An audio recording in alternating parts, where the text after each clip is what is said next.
listed, just sold. Who understands what that is? Yes, sir. Oh, I had a question about withdrawal. Yeah. As far as somebody who doesn't want to pay you for that withdrawal contract, for the services that you already did, how do you collect those funds? Are we going to court? You don't withdraw the listing. Or they pay you first. Correct. Unless there's an extenuating circumstance, okay? If you haven't done a good job and they're firing you, apologize and withdraw the listing. Okay? Do the right thing, guys. But if you have freaking poured your heart and soul and money into this thing and they just decide for whatever reason that they're not going to sell, guess what? They owe you for gas, they owe you for marketing, they owe you for this, they owe you for that. You tally it all up, you point to the stipulation in the listing agreement, and you say, I'm happy to withdraw your home, but I've tallied up my costs as it pertains to the stipulation in the listing agreement. It's going to be $800. If you cut me a check for $800, I'll withdraw the listing. Mm-hmm. And That's so, it. That's within the contract, right? Yes, sir. And we can go over that, but let's say they say, well, we're not paying you $800. Mm-hmm. We say, that's fine, just let the listing expire. That won't cost you anything. There's 30 more days. Well, we're not showing the house to anybody. Okay, I'll put that in the FMLS. Seller not interested in showing the house to anybody, please don't call. But I'm not withdrawing the listing. Yeah. You know what I'm saying? It can expire. yeah. Let it expire. So that's the best course of action, so they don't have to pay anything due to the withdrawal. Yes, sir, exactly. When it expires, it doesn't cost you anything. It doesn't cost them anything. It just expires. But I'm looking at it, it's still under obligation to continue work. You know, I should still be able to sell your home if you don't cut the check for me and what I did. If I Yeah. put my hard-earned money into it, I know I didn't do anything wrong. That's I true. just won't let it sit there and expire without me getting compensated. Put in the hard work I did as far as open houses, flyers, Yeah. going around, walking around, knocking on doors, doing anything and everything I did. I'm Yeah. just going to sit here and let it expire. It's a sticky situation. It really is. Yeah. It's not a great situation to be in, to be honest with you. And it's exactly the reason why you have to develop business every day. Because not everything is going to work out the way you hope it is, right? Mm-hmm. No. It's not. That's not. It's really not. In that situation, say you bring a buyer that offers, full asking price, everything that was in the listing agreement, Mhm. and I mean, They can say no.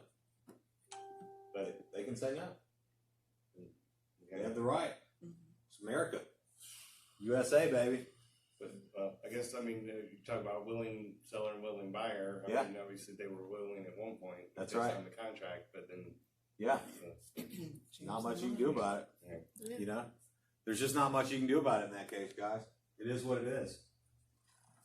Which is why you have to continually develop business.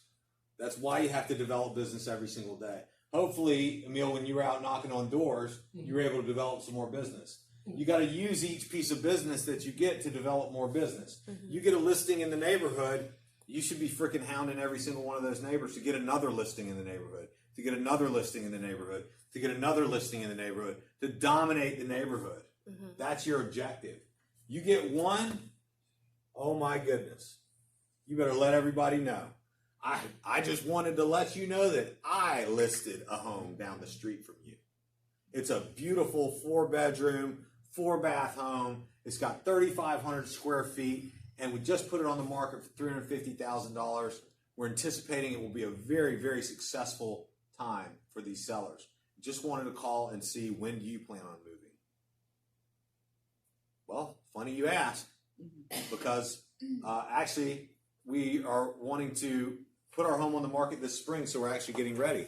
Are you going to put it on the market in the spring? Fantastic. Why not in the fall? Fall's a great time to sell. Well, we're just not ready. We're going to be ready in the spring. Great, you're going to be ready in the spring.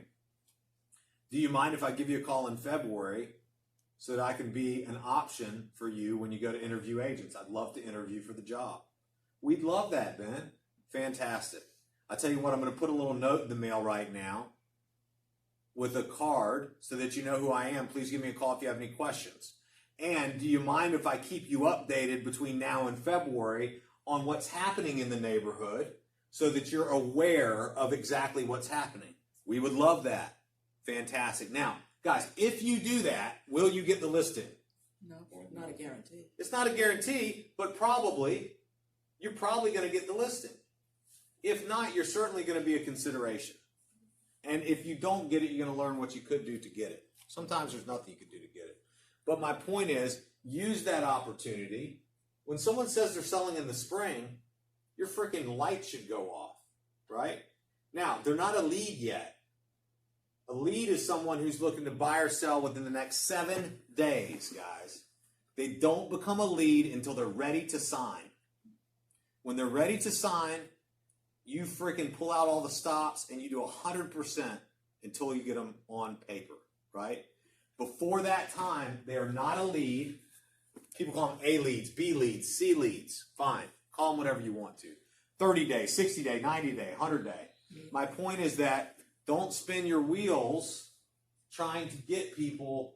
I mean, what are you calling me for? I told you we're not going to list until the spring. You know? So you have to know the difference between a lead and someone who's not a lead. A seller, a FSBO, that is overpriced and doesn't want to lower their price is not a lead. It's not a lead. It's just not. It's not a good amount of time for you to spend. Guys, look, some people live in towns with 50,000 people. Some people live in towns with 100,000 people. We live in a town that has 7 million people. All right? Let's just do some math real quick. Let's say you do what I'm asking you to do, and you make 250 contacts a month. Now, what is 250 contacts times 12 months? 3,000? Is it 3,000? 250 times 12? Let's just say it's 3,000. It's a good round number.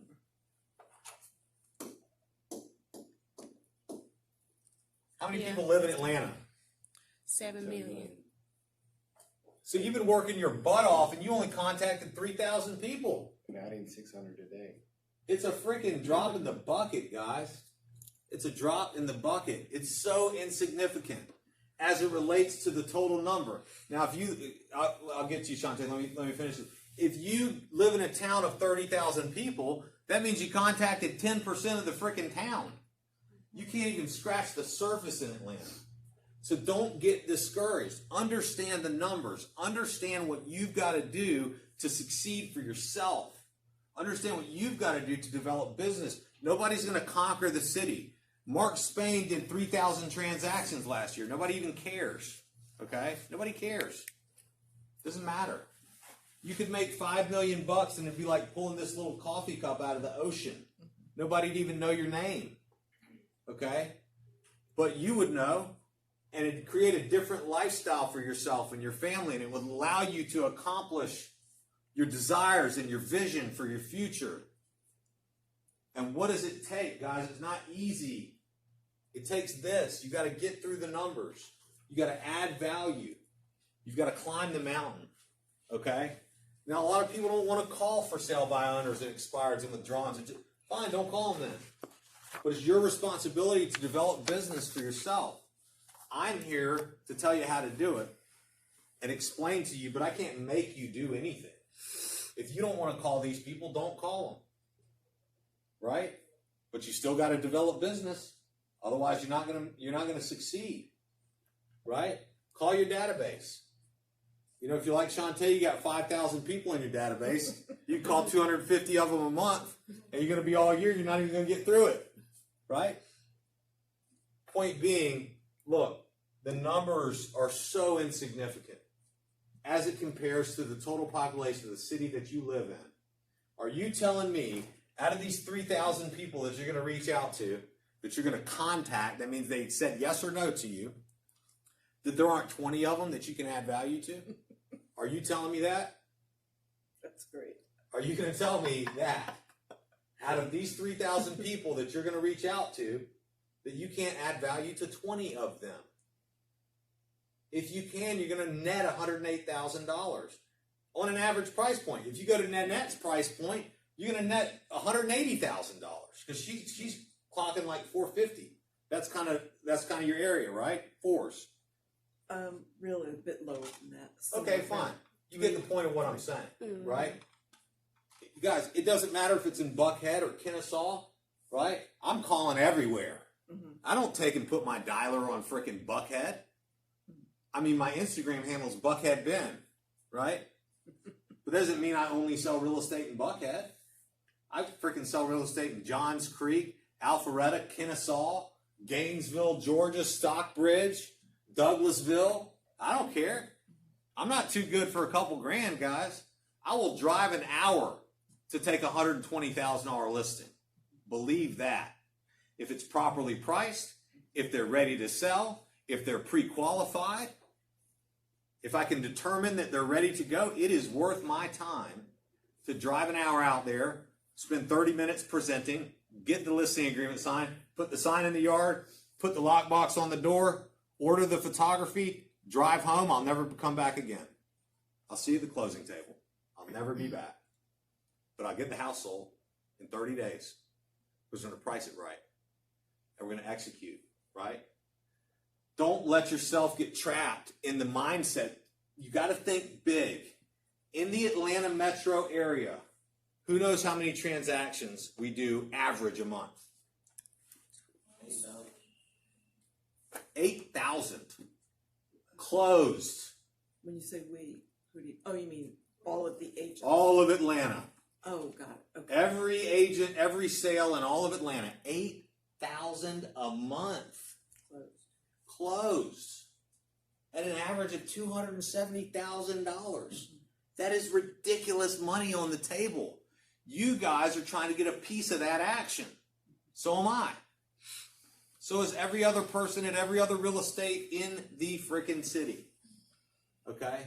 We're all trying to get a piece of that action. You as new people have an advantage over the people like me. Which is what? I'm freaking negotiating contracts. I got problems. I got inspections going on. I got engineering reports coming back. I got, all this kind of stuff going on. All you guys got to do is get out there and develop some business. When I was new, and I'm not comparing myself to you, it was not uncommon for me to make 60, 70, 80, maybe 100 contacts a day. Mm-hmm. I didn't have anything else to do, guys. I get to the office at 9 in the morning. I prospect till noon. Go have lunch. Come back around 1:30, 2 o'clock. Prospect till 6 or 7. What the hell else do you have to do? Who are you meeting with? What are you doing? If you're not developing business, you ought to be servicing it. If you're not developing or servicing business, you're not working. When you're not working, you are closed. If you're closed, that means you're out of business. If you spend too much time closed, you will be out of business. Permanently. Right? Permanently. I'm not trying to freak you out. I'm just trying to be real with you because I want you to succeed. At this moment in time, my success and your success are linked. So it does me no good to sit up here and tell you something that I don't know to be true because our success is linked. When you make money, I make money. If you don't make money, I don't make money. Period, guys. Other than what I'm selling, right? Mm-hmm. And I've committed myself to spend a lot of time here, right? I want you guys to make money. I'm not telling you a lie. I'm telling you the truth. This is what it takes, guys. And look, we're going to drill this over and over and over and over again until you accept it and until you take the responsibility upon yourself. Because I'm not getting the responses on the mass text. I'm not getting enough questions. I'm not getting enough interest to know that you guys are doing what I'm asking you to do, and I appreciate it. But who made 50 contacts yesterday? Who made 60 contacts yesterday? I'm not coming down on you. I'm just saying we've got to build up to that point. We've got to build your mindset up to where you are excited to get out there and do that. You can earn however much business you want to earn. It's up to you. But it takes getting uncomfortable. So the fundamentals win baseball games. They win football games.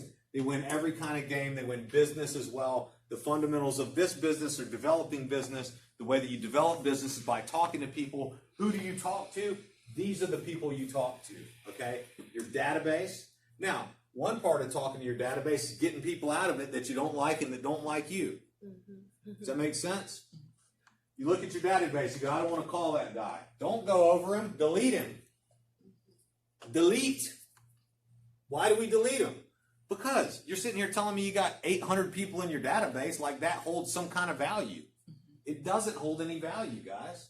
The only thing that holds value is who's sending you business.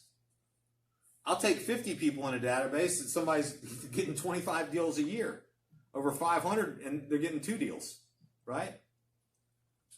Delete. FSBO, they're raising their hand. I want to sell. I don't see the value in hiring a realtor. I want to save the 3%. I'm not convinced that a realtor is worth it. If I could do it myself, why would I hire a realtor? You're absolutely right. If you can do it yourself, you don't need a realtor. Congratulations. However, in the event that you do, I want to be in first place by the time that time comes, right? That's the FSBO. Expired game. Oh my God. They're in the freaking gutter, guys. You got to lift them up. You got to lift them out, right? They're in the gutter.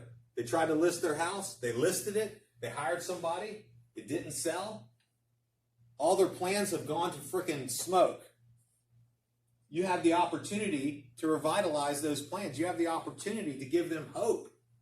You have that opportunity, but you have to be real with them. You don't want to blow smoke. Doesn't make you any better than the last guy. Mm-hmm. People appreciate getting the tough news, don't you? Mm-hmm. When somebody has something tough to say and they say, hey, Shantae, look, I need to pull you aside real quick, all right? This is difficult for me to say, but there it is. Mm-hmm. You're going to say thank you. I can respect that. I respect that, Mm-hmm. right? Same thing. Look, Mr. Seller, I got to tell you, I know why your home didn't sell. Number one, the photos are horrible. Mm-hmm. Number two, it's $50,000 overpriced. Number three, can you tell me what the agent could have done better? I mean, you have to hit them hard because they're going to tell you, oh, well, if it's worth $50,000 less, we're just going to stay here. Okay, well, I'm glad I was able to help you realize that. I think that's probably your best option. Mm-hmm. Really? Yeah. You're still the highest bidder on your property. Yeah, you're still the highest bidder. I guess you can keep it. You and the appraiser ought to get together and have dinner. You know, since you guys are so aligned on what a buyer should pay. And I'll treat. Yeah, exactly. I'll be there, right? Expired listing, withdrawn listing. Look, withdrawn's 50-50, guys. Most of these folks, they either A, decided they're not going anywhere for whatever reason, or B, they had such a horrible experience they had to fire the person. For the other half, let me tell you something, they're hiring somebody else. Who are they hiring? Maybe. Maybe the person they hired was friends or family, though. They could hire you. Yeah. If you could provide them with enough value, they will hire you. They might hire somebody that calls them. I'll tell you one of the most difficult things to do as a listing agent. You want me to tell you what it is? Yes. What is it? Work with family. That, but this withdrawn thing is scary as a listing agent, all right? Now, most of my listings are under contract right now, so it's great. I only have 3 listings right now, okay, to transfer over here, right? Yeah, 3 listings. I only have 3 listings right now to transfer over here. Fantastic, because you know what? They've all got to be withdrawn and put back on the market. Mm-hmm. What do I want to do before that happens? Have them sign the listing agreement, right? So as soon as the withdrawal is back on, Yeah, why? Because what am I scared of? then probably. Change. I know as soon as it withdraws, their phone's going to light up. Ask me how many times I've lost a listing to somebody that called from when we were withdrawing for them to do some work or for them to, we want to reset the listing period. We're going to reset it. We've been 90 days. We're going to reset it. It's Friday. We're going to put it back on the market Monday. Hey, Ben, sorry, we got a bunch of phone calls and we actually interviewed this guy and we think we want to go with him and give him a shot for 90 days. Happens, guys. It happens all the time. So you want to get in on that. Now they might tell you, "Hey, look, we're not selling." Okay, look, thanks for your time. Thank you very much. Have a nice day. Good luck. Whatever. Just listed, just sold. They don't know they want to sell. So from a perspective, these are your high valued targets. swipe from your hand. Go right. Put your hand up there. Follow me. Do it again. Hell. There you go. All right, these are your high value targets because these people have said, I want to sell. Now, the problem with them is that everybody else is calling them too, okay? Because they're everybody else's high value targets as well. They're not just yours. Just listed, just sold. They don't know they want to sell yet. Your farm, they don't know they want to sell yet. Maybe they do, maybe they don't. Your database, they don't know they want to sell yet, okay? So these are your way to quick money. But you got to earn it. These are your long-term people. And you're building your farm with just listed, just sold. Guess what the just listed, just sold fits into? The farm. Every time a new listing comes up or one sells, you ought to be calling or sending out a mailer or something communicating with them. Hey, here's a new CMA. We just had another crop of homes sell. Here's a new this. Here's a new that. That's how you become the expert in the neighborhood. People start saying, well, Aisha is the freaking expert around here because she sends us mail every single week, or she drops something in our mailbox, or she calls us every week and tells us, she calls us every month and gives us a update on the market. Aisha's market report. Hi, good morning, ma'am. I'm just calling to give you Aisha's market report. It's the first. As far as dropping off things in people's mailbox. Yeah, it's illegal. Yeah. Yeah, don't do that. Yeah. Put it on their door. Or Yeah, put a that's rubber what I band said. around it and hang it somewhere. All right. You know. Yeah. Don't Stick it touch their with a piece of mailbox. tape. Or put a piece of postage on it and then put it in the mailbox. It's illegal if there's no postage on it, guys. Yeah. If you drop postage on it, it's legal. Yeah, take a rubber band, put it on the door. You could even take a rubber band and put it on the mailbox. Whatever. Yeah. Yeah. So, are you going to go over showing us, like, for instance, when we say we're sending out this report, can you, like, literally go through and show us Sure. how to pull a report? Yeah, absolutely. Can I just add something? Oh, Yeah. You finish up with that, Yeah. and then I'll. Okay. So my point here, guys, what I'm trying to say, what if you called 5 people out of your database, 5 for sale by owners, 5 expireds, 5 withdrawals, 5 just listed, just sold calls in your farm, and 5 just cold out of your farm? 30 a day. Maybe that works for you. If you do 30 a day, how fast can you get to 250? 9 days. 9 days. Okay, you're not going to call 30 FISBOs a day. You could. I do. There's thousands of them out there. I do a lot. Yeah, you could, but you know, you're going to get tired. Sometimes it's nice to switch gears a little bit. It is. The energy's different. Yeah, you switch gears, you get a different energy going, okay? What does that mean? It means you have to be ready.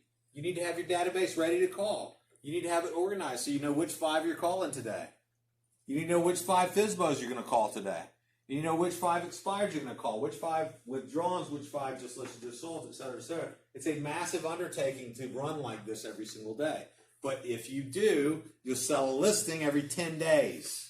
You sell a listing every 10 days, that's 30 to 40 deals a year. You do 30 to 40 deals a year in this market, you're making $250,000 a year. That might sound like a lot to you. Guess what? Nobody cares. Maybe it is a lot. Maybe it's not. Doesn't matter. Point is, the numbers don't lie. Okay? For rent by owner, you could add another 5. Hi, Ben Heidenreich, Keller Williams Buckhead. So you have this property for rent. It might be an investment property for you. We got a hot market on our hands here in Buckhead and limited inventory. I just wanted to call and see, would you be interested in selling this home? Mm-hmm. Well, do you have a buyer? I don't have a buyer right now, but let me tell you something. If we price it properly, we'll get one in 30 days. Really? Yeah, really. Well, what do you think it's worth, Ben? Well, I tell you what, I don't really know. I don't want to just throw a number out there, but I really just wanted to call and see if you're interested. Are you interested? Yeah, if it's the right number. Okay, well, what number would cause you to be interested in selling? Well, I don't really know. Okay, well, I'll tell you what I'm going to do. I'm going to pull a comparative market analysis. I'm going to get back with you this afternoon. Can I call you back around 3? No, 3 doesn't work. How about 6? I'll be home from work. Okay, great. I'll call you around 6. Wonderful. Thanks. Yeah, hey, Bob, I spoke with you earlier. I'm calling you back. Got the CMA in front of me. Based on what's happening in the marketplace, I think we could probably get your home in the market and sold for about $350,000 in the next 30 to 60 days. Now we charge 6% real estate commission, so 350,000 times 6%, you're actually going to net somewhere in the neighborhood of $315,000, $320,000 on the sale. Now I'm looking at the tax records, and you paid $150,000 for this place 15 years ago, so you could potentially net close to $200,000, and you've been taking rental income for 15 years. Is that something that is interesting to you? No, I'm just going to hold on to it for another 15 years. Okay, great. Do you have any other properties that you might be interested in selling? Well, it's funny you ask, Ben, because we have a portfolio of 20 properties. Ding, ding, ding. Guys, people that own rental properties typically don't just own one property. These for rent by owners are freaking investors. They call them doors. Okay? You want to work with investors? I heard some people talking about, hey, when are we going to learn how to work with investors? Call for rent by owners. They're investors. They own property, they rent them to people for a profit. At times they liquidate. We're getting ready to head into a down market. The next cycle's not going to come around for another 5 years. Right? So guess what people that are savvy are thinking about right now? Selling. I'm trying to get these things off my books. I'm trying to capture my gains. If people bought property in 2010, guys, Bingo. they are freaking in heaven right now. You're talking about like 80% appreciation or something crazy since 2010. We've just seen one of the greatest runs ever. The greatest bull runs ever. Somebody that took and put $1 million to work, they've got freaking $2 million sitting there if they can just liquidate all this junk. You can help them do that. You want to get 5 listings in one day? Call for rent by owners. Add value. Be smart. Be intelligent. Don't be needy. Gimme, gimme, gimme, gimme, gimme. Give me a listing. I need a listing. I need it. Nobody cares. Everybody needs a listing. Okay? 80,000 real estate people in Georgia. Every damn one of them, excuse my language, I'm trying not to cuss. Every one of them needs a listing. Okay? Every one of them. But the only people that are going to get listings are the ones who earn it. And the way you earn it is by providing value. And I'm going to say that every time because I want you guys to know it. I want you to say it in your head before I... Here he goes again with the value thing, right? Now, does all this make sense? Totally. Are you guys tracking where I'm going here? Yes. I want you guys to succeed. This is not the only time we're going to do this presentation. I did the same presentation last week. I'm going to do it every week. We're going to train this over and over and over again. And I know I'm taking up your prospecting time right now, but it doesn't matter because if you're not in the right mindset when you're prospecting, it doesn't make a difference. I've got to get you guys in the right mindset so that you can add value, so that you can get business. There's too many people out there calling, okay, that are just gimme, gimme, gimme, gimme, gimme. You might not even want to say you're with Keller Williams. You might just want to say your name. Hey, it's Ben Heidenreich. I saw your property came off the market. Just wanted to call and see if you're still interested in getting it sold. They know who you are. They're getting 50 freaking calls. I'm not saying Keller Williams is a bad thing to say. I didn't say Beecham. I was the only one prospecting at Beecham. I don't say the company. Why? Hi, it's Ben Heidenreich with Beecham and Company. Another realtor, not interested. Click. Man, Right? they do it quick too. Hey, it's Shantae. I'm just calling about the house that just came off the market. I was just wondering if you're still interested in getting it sold. Well, we might be, Shantae. Okay, well, tell me what's going on. Tell me a story. What's happening? You get through the whole thing. By the way, Shantae, who are you with? I'm with KW Buckhead. Oh, cool. Sounds good. Yeah, we look forward to meeting you. They don't care who you're with, guys. I call my clients. I got my whole database to get through to tell them I came over here to KW. You know what they're all saying? Ben, we don't care where you are. We just want you to be wherever is best for you, man. Congratulations on the move. They don't care, guys. So think about it a little bit. Now, you had a question before I get into the next thing. A couple of thoughts. Yeah. For me, I know we talked about doing like a listing appointment Mhm. mock today, and yet I think, hope I'm not being off base, but more conversation, teaching on handling objections on every stage, like Yeah. you've been doing, Mhm. and creating value Mhm. on every stage, like you've been doing. Yeah. Because we're not going to get to the listing appointment. If you If can't we- do that, Can't do it solid in Correct. 20 different ways. that's correct. That the other what I've learned just in my various businesses over the years, I always called it concentration. Putting 100 in Mm-hmm. and getting all no's, Yeah.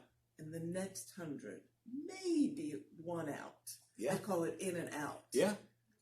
And then the next 100 maybe one Right. out, like that. So it's just knowing it's just a stage we're in, That's correct. along with learning That's right.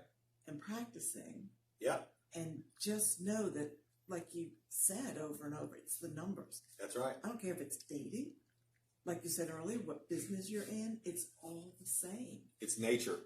It's nature, and even a waiter or a waitress. That's right. They're doing something for the owner, but they've got these brand new sit downs, Mm-hmm. and they got to handle and service the 5 other tables. Guess what happens if you don't do a good job and have value? You don't make your You money, don't get a tip. and you could get fired. You get fired.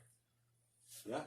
I would like for you to elaborate on with the for sale by owners. Mhm. Most of them don't hire an agent, maybe because the mortgage payment that they still owe is a certain price and they need to net a certain dollar.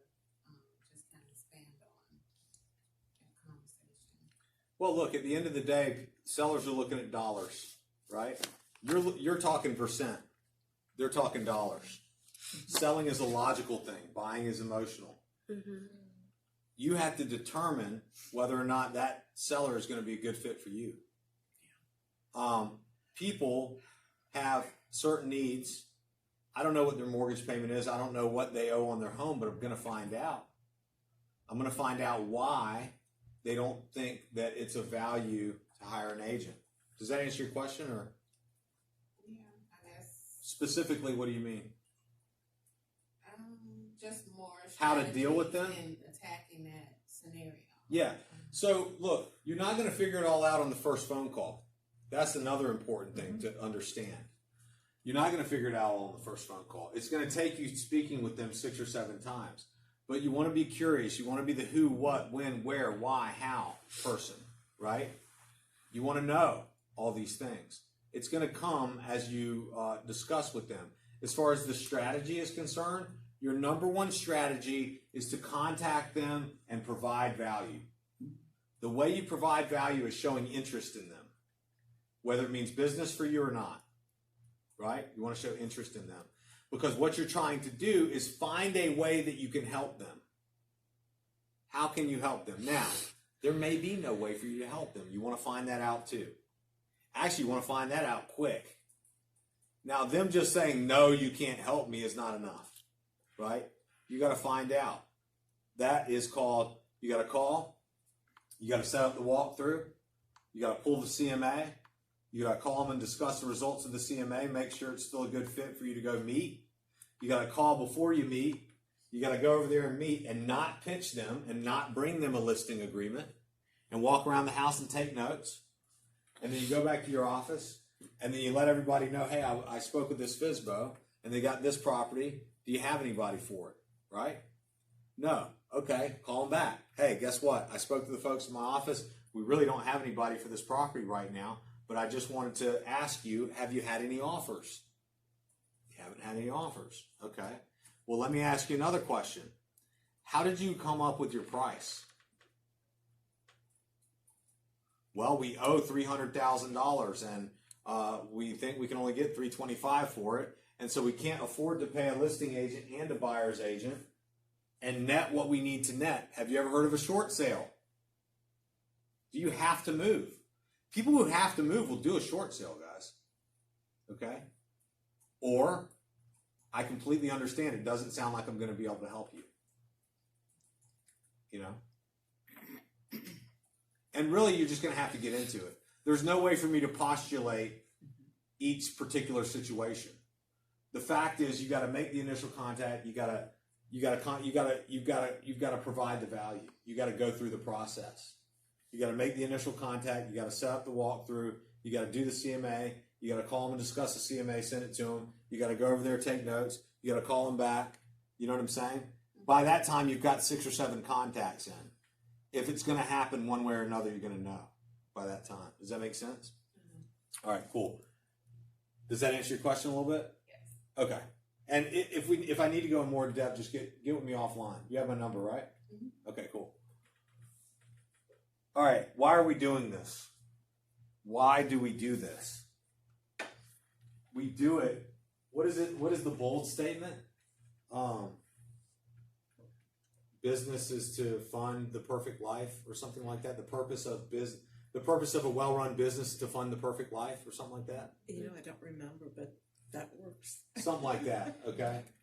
Now, you guys have desires. You guys have visions for your life. You have desires for your life. You have visions for your life. This is where your goals come from. Your goals come from desire, or should come from desire and vision, okay? And we're going to start talking a lot more about goals. Because the more real your goals can become, number one, the closer you become to them. Number two, you're going to do whatever it takes to get there, which is this. And that's hard. Why would you do this? So that you can accomplish this. That's why you do it, guys. That's why you want to stop cutting hair. That's why Trista wants to stop painting walls. Okay? Because she's making money. You're making money somehow. You all are, I hope. You're doing it here. And you will do it here if you do what we're talking about. But the point is, the reason is because you have desire and you have a vision for your life that can't be met cutting hair. Am I right or wrong? Oh, you're right. Definitely right. Yeah, and so you're going, hey, I can cut hair well and I can make money doing this, but guess what? It doesn't allow me to achieve the desire and vision that I have for my life and my future. And so I'm going to go do real estate because I can make better money there, right? So what is a desire? Dictionary. Desire is a strong feeling and wanting, okay, to have something or wishing for something to happen. So it's a strong feeling and wanting to have something or wishing for something to happen. Right? I want a black Ferrari. That's a desire. Right? I want to get up on stage and give a presentation in front of 5,000 people. That's a desire. Right? I want to have a beautiful home for my family in a safe neighborhood with a pool in the backyard. So we can just spend all of our off time at our home. We don't have to go anywhere. That's a desire, right? Now, how burning are your desires? Your desire should be so strong. Your real desire should be so strong that it makes you get up early and show up at 9 a.m. for me to freaking talk to you for a couple hours, right? Your desire should be so strong that it makes you go to real estate school and spend all that time getting your license and doing what you have to do. Your desire should be so strong that you wake up and you put on nice clothes every day, okay? Burning desire means that these are things that you can't imagine not happening in your life. Now, a lot of people don't believe in themselves, and therefore they don't believe that they can achieve on the level of their desires. And the problem with that is it causes you to lower your standards and lower your self-esteem against yourself. You created the desire. You have the desire for these things. Now, a big question is why? Why do you want a black Ferrari, Ben? Well, I just think they're cool, right? Okay, well, is that a big enough why to go out and spend freaking 300 grand on one? No, not at this stage in my life. But if I can put 30 million bucks in the bank, sure, right? I'm not going to go sell my house so I can go buy a Ferrari, right? So it's not that big of a desire. A bigger desire is say, hey, maybe put $1 million in the bank, right? So that if something tragic happens, I'll be okay. My family be okay, right? We have financial goals. We have spiritual goals. We have physical goals. We have all these things. But the goals, guys, they have to be connected to desire, right? And desire is a very powerful force. Who's standing in your way? Who is it that's waking up every morning and saying, I don't want Ann to take 30 listings this year? Who's waking up in the morning saying, I don't want Aisha to succeed when she's making calls today? Who wakes up and says, I don't want Nanette to dominate this neighborhood? Maybe there are some realtors that are waking up saying that. There are. But what can they do to stop you? Just do more work, make more connections. Correct. So the point I'm trying to make here, guys, is we are our own worst enemy. We are the only ones standing in the way of ourselves. The only person standing in the way of you making 50 contacts a day or 30 contacts a day is you. You're telling yourself a story, and the story that you're telling yourself is stronger than the other story, which is you've got two stories, right? You got one story telling you, okay, I got to go do this thing so I can be successful in real estate. You got another story saying, you've done enough. I know you're supposed to get to 10, but you've done 8. And look, you've been doing this for 2 hours. That's long enough. You've had enough for today. Haven't you? Yes, sweetheart, you have. You've had enough. It's okay. Just go hang out on the couch and watch TV. Wouldn't that be nice? Yeah, and you can just relax and know that even though you didn't get to 10, that's okay. You got to 8. Good job for you. And the other guy's going, wait, right? Which voice is stronger? This voice that has to be stronger should be the one that is fueled by your desires. By your desires. Now, there's also this thing called the human condition, which means somehow we like to suffer. I don't know why. I don't think anybody does, but for some reason we do. And we put ourselves through these horrible, horrible things where we just cause suffering in our own lives. And I don't know why we do it, right? I just don't. And I don't think anyone does. But I will tell you that there's two voices in your head. There's one that's going to cause you success, and there's one that's going to cause you suffering. And they're both your voice. Okay? And you have to make the one that is going to cause you success louder than the one that's going to cause you suffering. You have to make it more powerful. Okay? I've always had a problem with food. I love food. Always been a very big challenge for me, right? Lately, I've been getting control of it. Over the last year, I'm down 40 pounds. I'm 225 pounds right now. I was 265 pounds last year this time. Hopefully next year this time I'll be 185 pounds. That's my goal, right? But what do I have to do?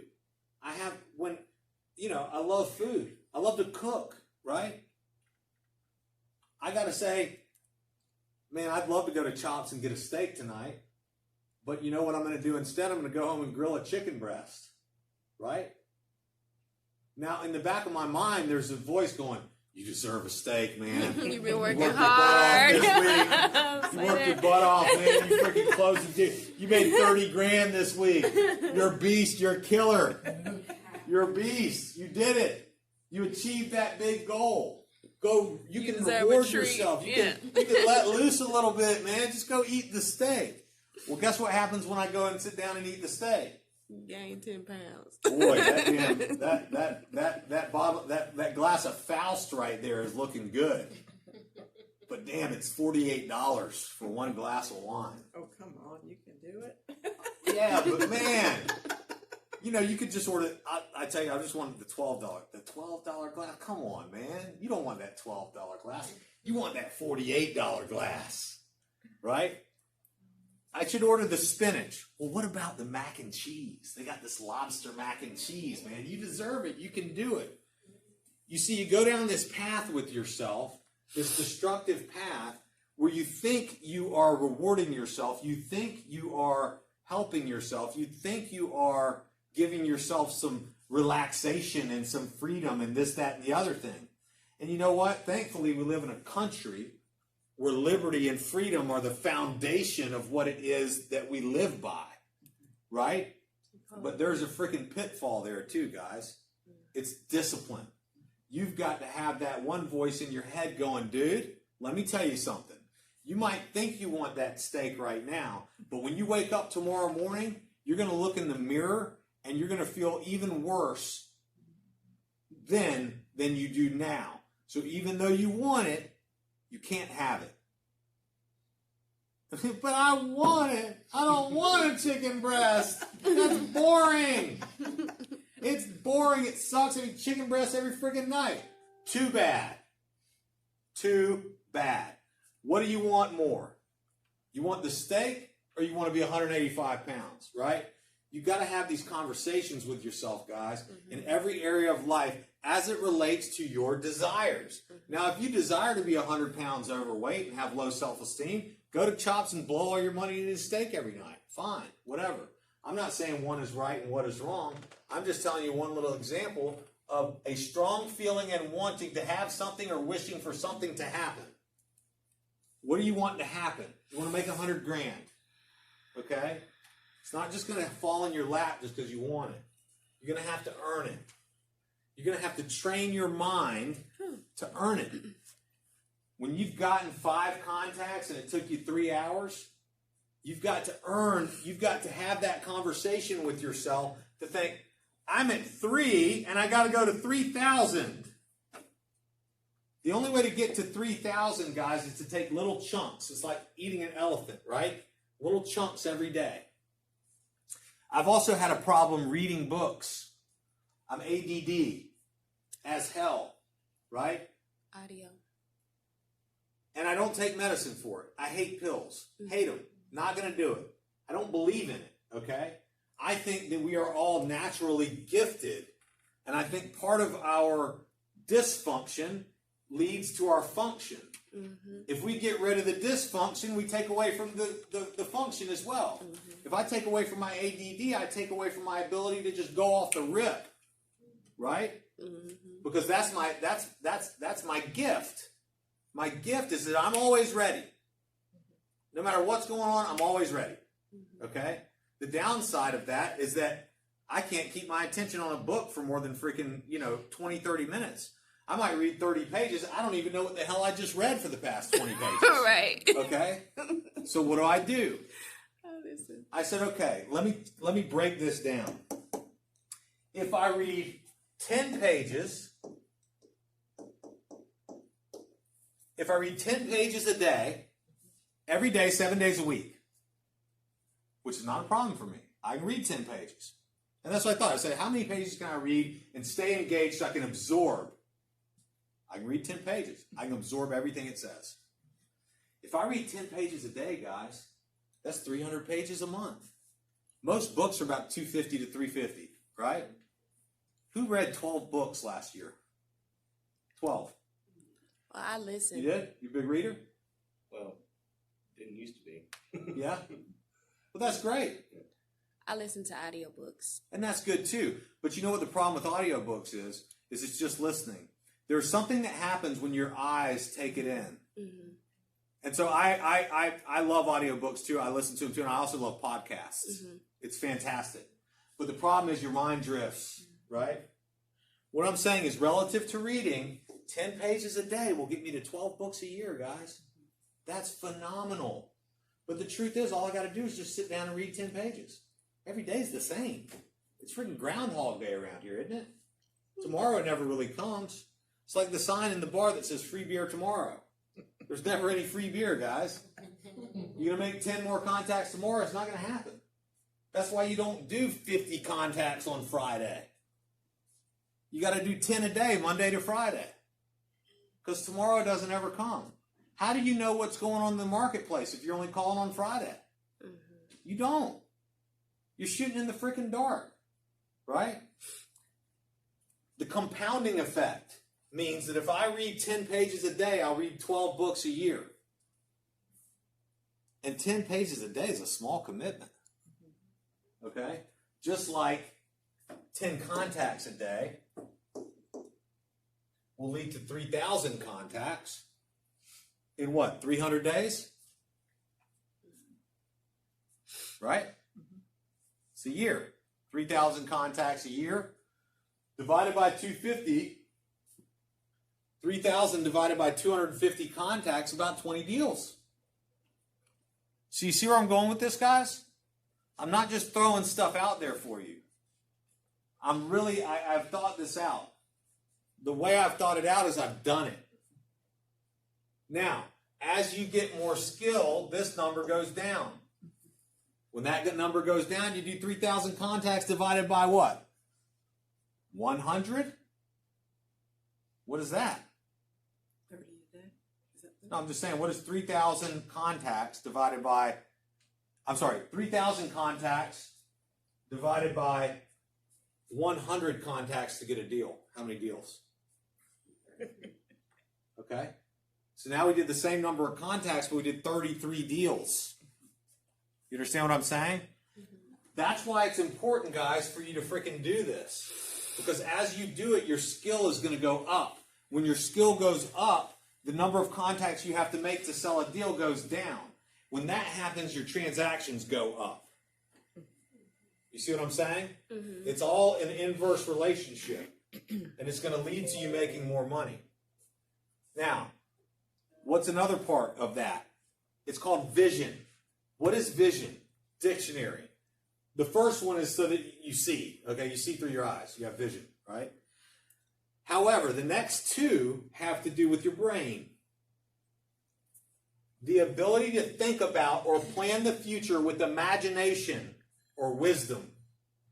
Isn't that what we're doing right here?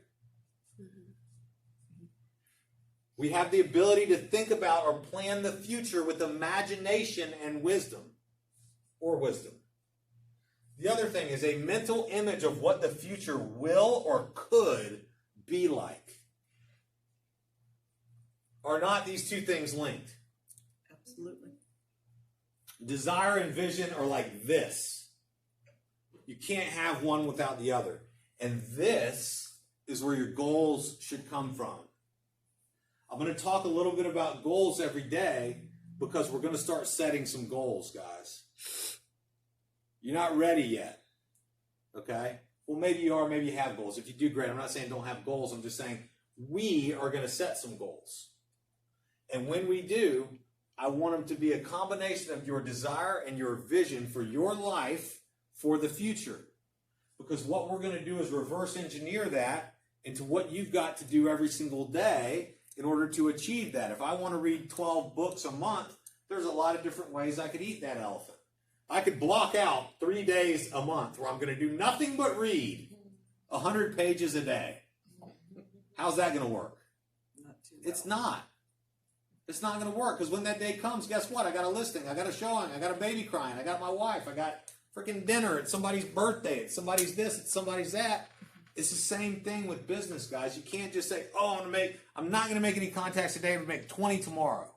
Doesn't work like that. You got to work every day that you say you're going to work. Now, if you guys say, look, I'm only going to work Monday to Friday and I'm not going to work on the weekends, fine. Then don't make any contacts on the weekends. That's fine. Whatever. I don't care. Right? If you're going to make 50 a week, that's 200 a month. That's 2,400 a year. If it takes you 250 to get something, then I guess you're going to do what? 10 deals, something like that? I don't know. I'm not doing math well right now. You get what I'm saying, though. Yeah. So again, desire, a strong feeling and wanting to have something or wishing for something to happen. Vision, the ability to think about or plan the future with imagination and wisdom. A mental image of what the future will or could be like. Guys, that's what we're talking about. That's why you guys are here.